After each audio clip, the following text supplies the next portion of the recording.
Welcome to episode 263 of Ask MandR, the series where I answer your questions. If you have a question for next week's episode, leave it down in the comments section below and leave a like while you're at it. Let's get into it with our first question from Luke, who says, is the new TIE Interceptor the best TIE Fighter / TIE Interceptor ever? It's certainly the best TIE Interceptor because the one from 2006, frankly, has not aged that well. And when I went home for Easter, I found and brought back the 2018 TIE Fighter so that I could show you these two sets together. And the 2018 TIE Fighter for a long time has been regarded as the best play-scale TIE Fighter model. And as far as a TIE Fighter goes, it definitely still holds that model. But if we want to include TIE Interceptors in all TIEs, I think the TIE Interceptor, having come out, 5 years later, basically, at this point, probably edges it out. I think the TIE Interceptor is better. I like it more. Perhaps one thing the TIE Fighter does better is on the backside, you don't see any exposed Technic pins where you see the blue ones on the TIE Interceptor, so that's a negative for the TIE Interceptor versus the TIE Fighter. But I really like this new TIE Interceptor. I don't know if it's recency bias or not, but I wouldn't be surprised if most people put this over this. Either way, though, these are still the best in their class, and they are both very good. Can I just hang there? Is that, annoying that it's there? Does it look cool? Leon says, are you planning to make a video comparing the UCS Venator with the custom Bricklink Venator when the UCS one comes out? Probably not, because I don't really see any real purchasing decision being made between a custom one and an official one at that point. The custom one, I think, costs $700, and the official one's going to cost $650, so to me, the choice is clear there. What makes custom models for LEGO Star Wars interesting, for the most part, is when there's not a model otherwise available, and that's when I think buying one makes the most sense. So maybe like I did with the TIE Fighters, I might create a YouTube short showing the two side by side, but really what I want to do with that Republic Bricks UCS Venator is just destroy it, basically drop test it, because it will no longer be needed with the official LEGO one coming out, which I expect to look easily as good and certainly better than the custom model. The Baldman6969 says, I'm not much of a criticizer, but why ask LEGO for Phase 2 clone helmets with helmet holes? They make them and you're hating. I'm confused here. It's like ordering pizza, but when your pizza shows up, it looks like this. The helmet holes were designed for one thing and one thing only, and that was for characters like Commander Cody with visors. The helmet holes do not, however, look aesthetically pleasing or at all accurate to what a clone trooper looks like without a visor attachment attached. Basically, on the Phase 1 helmets, the holes were part of the design. It just made sense. It fit right in. They designed it from the very beginning to have holes. These newer helmets went for 8 years and then were retrofitted for one specific attachment, but then are being used for other troopers that shouldn't use them because they weren't made to look good for other troopers. That is why people complain about them, in short. I'm gonna make a video about LEGO's clone trooper problem and how they can fix it in the near future, and I'll make a video every year about exactly that until it is fixed. Angela Sanchez says, do you think the criticism the UCS X-Wing has been receiving is valid? I personally think it looks awful and represents everything wrong with LEGO. I forgot how the second part of this question went. I thought he was gonna say, I personally think it looks really good, because that's usually how people that frame something like this write it.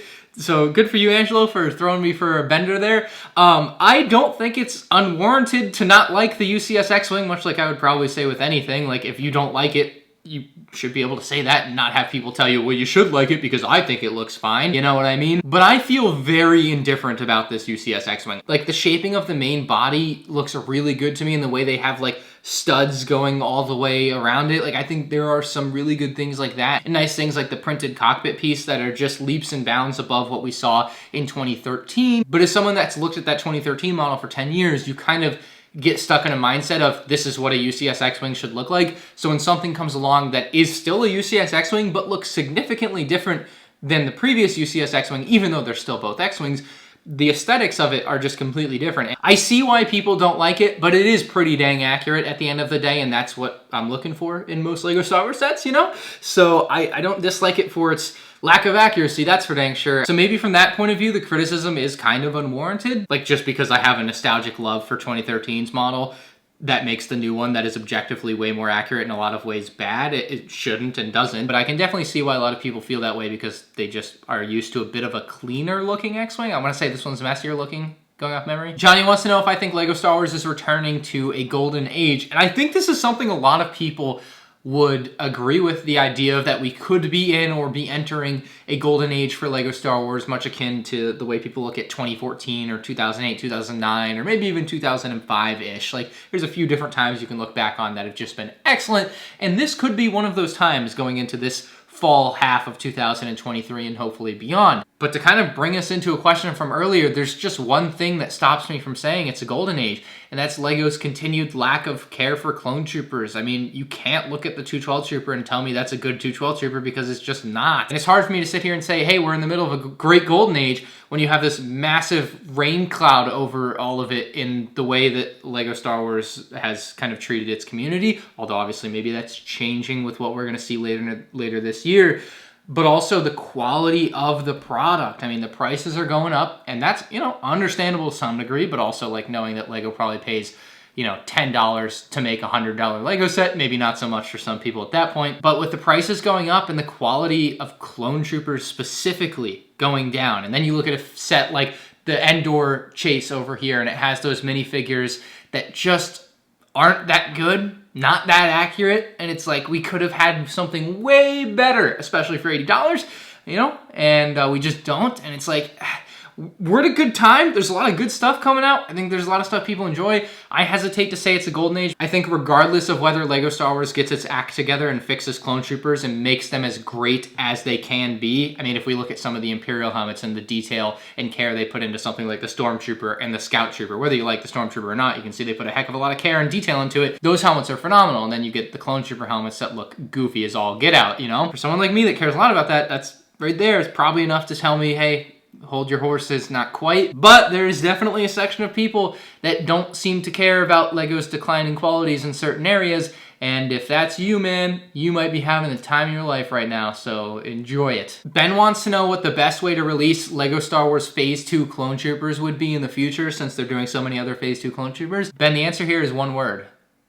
Mech. Tyler says, what would you like to see included with the UCS Venator? For example, I don't expect it, but 2 small versions of Obi and Annie Starfighter to attach the exterior would make a great display scene. You say you don't expect it, but when you mention this, I immediately thought to the UCS Imperial Star Destroyers, where they've gotten attached Tantive 4s, as well as the Super Star Destroyer got an attachment of a small Star Destroyer. So these micro-scale builds for these big Star Destroyer builds have kind of been a mainstay. Now, the tough part is I don't know how well Anakin and Obi-Wan Starfighters scale down to that small of a scale. I think with the Tantive, it works pretty well at its scale, but I just don't quite know for those Starfighters. So it's a good idea. Hopefully it pans out to be something that's included in the set. Gank wants to know thoughts on the Ahsoka channel. I admittedly wasn't too excited for it, and Mando has been bland as of late, but I thought that looked perfect. And I saw the leaked Ahsoka trailer with Thrawn's part in it. Way better with Thrawn. Very cool to finally see the back of Thrawn, and of course the announcement that Lars Mikkelsen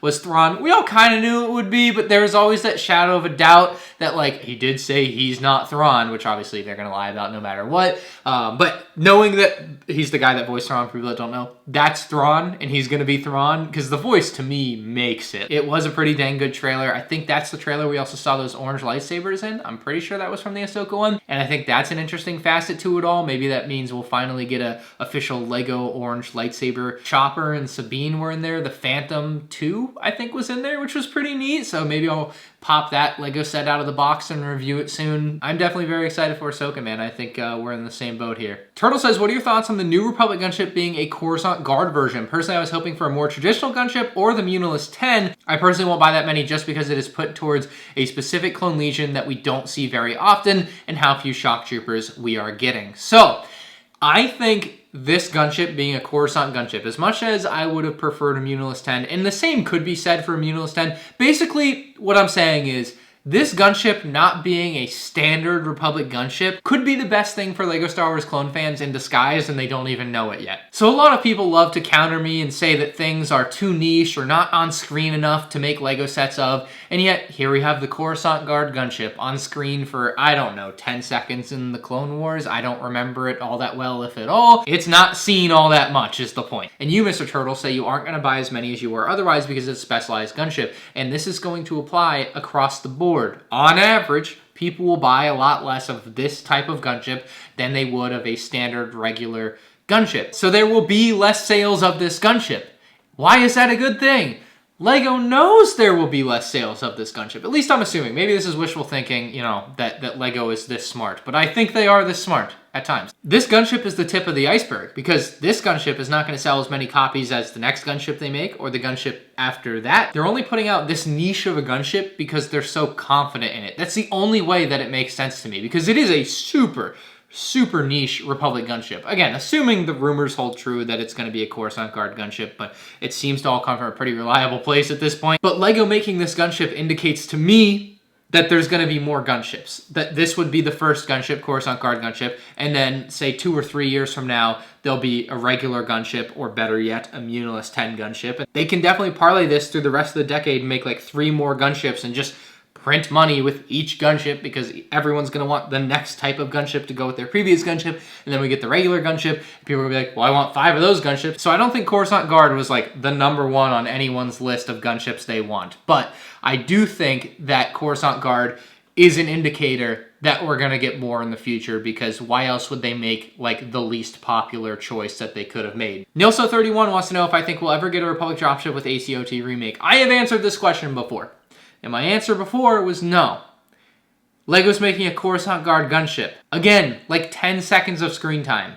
This changes my answer on the Republic dropship with ATOT thing. I previously thought the chance of a set like a dropship with ATOT returning was virtually 0. But it does appear that LEGO Star Wars is actually, despite their clone troopers looking like garbage, coming around to some degree on the Clone Wars and Clone era and Clone fans, and that's a great thing. So seeing that UCS Venator and seeing that like weird choice for a gunship gives me a lot more confidence that a fan favorite that goes for $2,000 sealed in the box on eBay might come back. Keenan says, how much do you think Thrawn's value will go up after he appeared in the Ahsoka trailer? And, oh, why don't I have my Thrawn minifigure here? All right, Jedi Bob, you're out. Clone Trooper, you're out. Thrawn, Ahsoka, Hera, and Sabine. There we go. So I took 1 semester of college economics like 5 or 6 years ago, and so I definitely know what I'm talking about here when I say the efficient market hypothesis, I think is what it's called.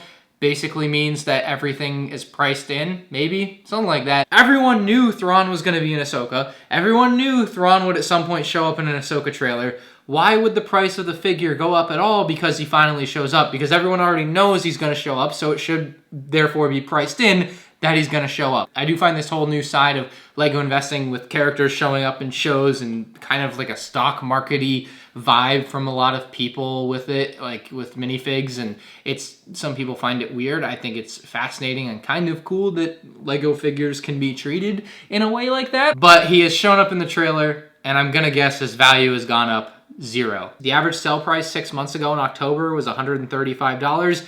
The average sell price this month in April, $135. And so I think that illustrates my point that at least 6 months ago, everyone kind of knew Thrawn's going to be Thrawn, and he's going to be in the show, and he's going to be in trailers, and so there's no reason for people to get hyped up again.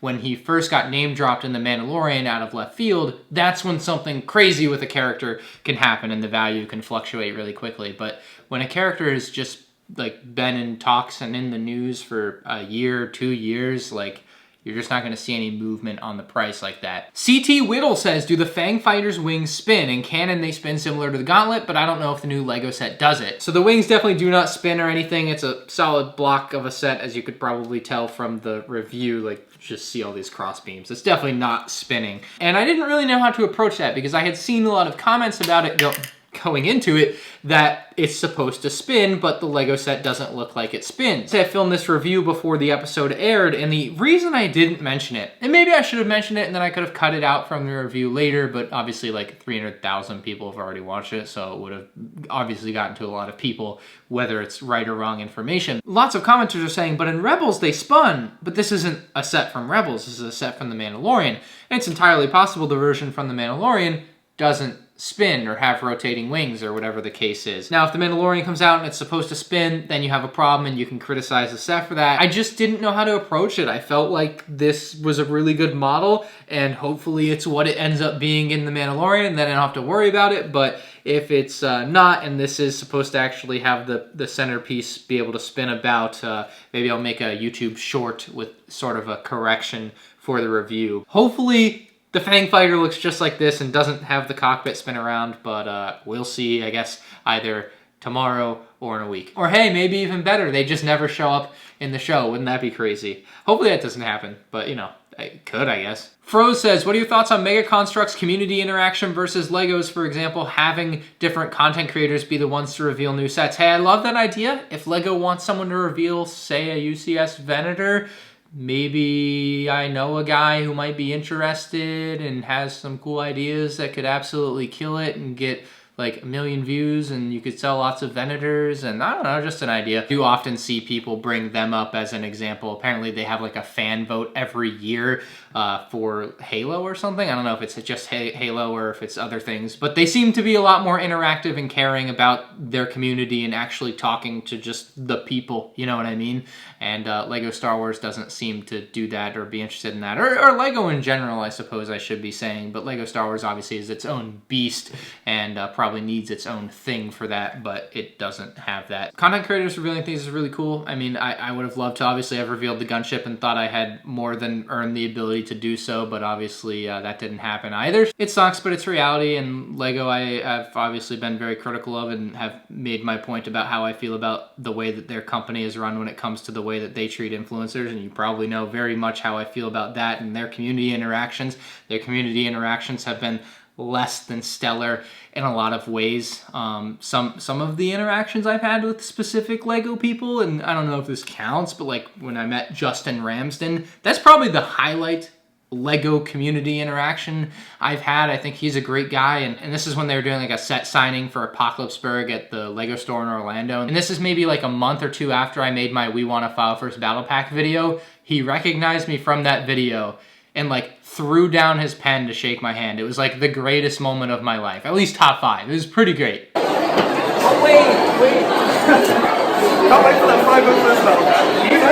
I don't know, just as far as like a Lego moment interaction, I think very highly of that. Obviously, he's also a great designer, does really good sets. I think he did Stranger Things and the Hogwarts Castle, and I don't really keep up with what everyone does, but he's done some good stuff that I can remember. But outside of like seeing a select few designers that have good interactions with fans, like Justin seems to, there's just not a lot there that you can point to and think positively of. I really generally only can see bad things coming out of Lego and their community interactions because I think they are just that bad at it in a lot of ways. They fired their community manager, and what's ironic about it is they had a community manager when they didn't really need a community manager. This was like, I don't know, 2010 to 2014, 15-ish before Kevin Hinkle got moved on to a different position, but they had community managers for quite a while, and they've cut that program off completely. So now in the time where YouTube and Instagram and TikTok and these whole things have completely taken off with Lego and the online space